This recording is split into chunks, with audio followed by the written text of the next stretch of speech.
Hi everybody, this is Saad. I was just exercising, hence my slightly disheveled look, and it's the halftime of a game that I'm watching, so I thought there's something that's festering in me, and as you know, it's festering in me, it's got to come out. So yesterday I was watching the latest Netflix episode of Dave Chappelle, uh, which I thought was perfectly fine. And then this morning I went on Twitter and saw the following from George Takai. Let me read it for you. If Dave Chappelle had so blatantly attacked another minority group such as Asians, Muslims, or Jews, would Netflix have so readily stood by his artistic freedom? It's hard not to feel like trans people are considered fair game in today's America. This is why we must speak out. To which I responded, very diplomatically and politely, "You are a true imbecile. Did you miss Dave Chappelle's last story in his latest show where he talked about his trans friend Daphne? Very moving story and very tragic story if you watch till the end. Did you miss his jokes about space Jews? I'm Jewish with tons of family in Israel. Stop being such a whiny faux victim. You could not have survived 5 minutes of my childhood in Lebanon."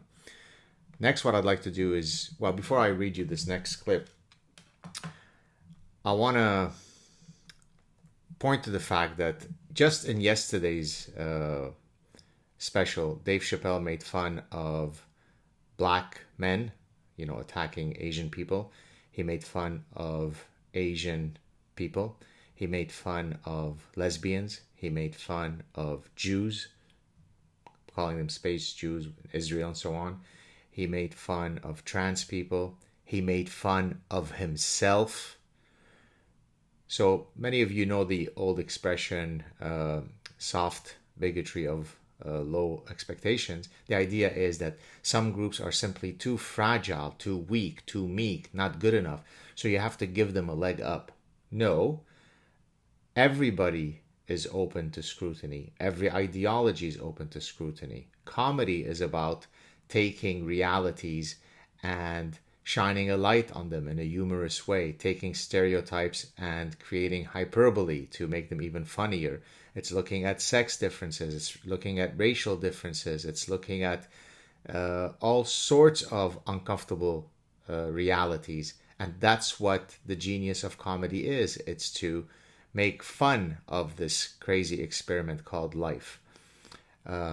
Something that I certainly talked about in the Parasitic Mind when I talked about satire and the importance of ridicule and mockery, something that I use very often. So I'd like to read for you here. This is in the start of the section that I titled Satire as the Surgeon's Scalpel. I start with 3 quotes.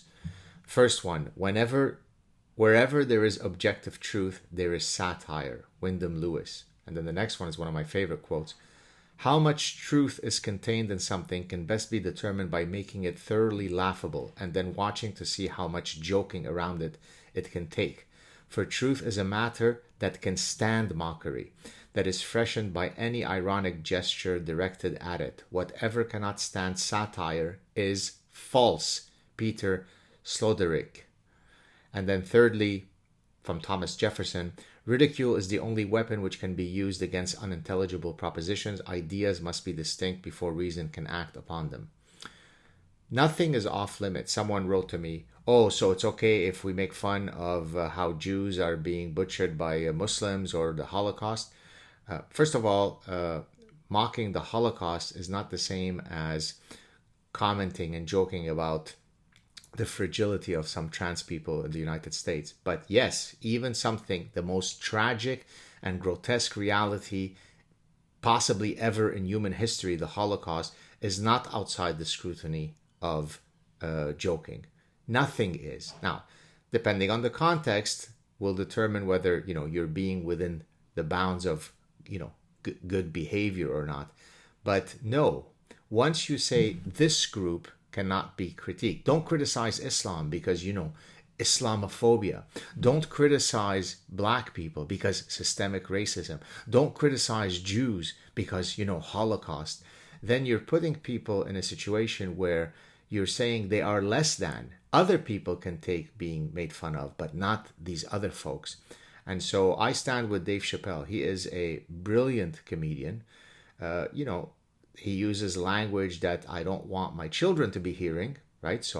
But then when I'm sitting in an adult context and listening to him, his cadence, his delivery, the way he, the rhythm to his jokes is truly brilliant. He's obviously a very intelligent man. You can't come up with his routines if you were a dullard.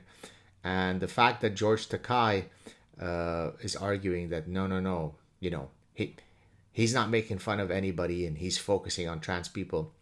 First, it demonstrates either that he is horribly dishonest because that means he didn't watch the show, right? I mean, how could you be criticizing someone if you don't take at least the minimal courtesy of watching that which you're criticizing? Or he did watch the show and he's just a naturally lobotomized imbecile, because no one can hear the story about Daphne towards the end of a show, the trans individual that Dave Chappelle talked about, and not think that this is a moving story, and that if you could walk away thinking that he's attacking trans people, then you are truly an execrable cretin. And this is the problem of political correctness. This is the problem of cancel culture. It takes the most beautiful elements of the West, which is just freedom, the freedom to think what you want, the freedom to say what you want, the freedom to joke about what you want.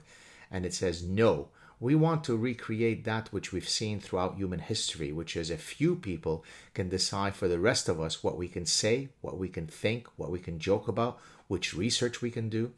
And so get out there and purchase a copy of this book, because it is the global vaccine of the human mind. And laugh at yourself, laugh at others. Not to hurt them, right? I'm someone who jokes around about all sorts of things. It's never at the expense of another. It's all, if my joke is a good one, then the person who is the target of my joke will laugh at me. So I sometimes tease my children and they laugh with me, because it's never meant to be injurious. It's meant to take a ridiculous situation and make light of it by using some humor, some satire, some sarcasm. So Dave Chappelle, keep doing what you're doing. I love your honey badger attitude. You're always welcome on the Sad Truth. I think we would have a great conversation. And that's about it. If you support my work, please consider supporting me through one of my portals. Spread the word. Have a great weekend. Live, love, laugh, and F cancel culture. Cheers, everybody.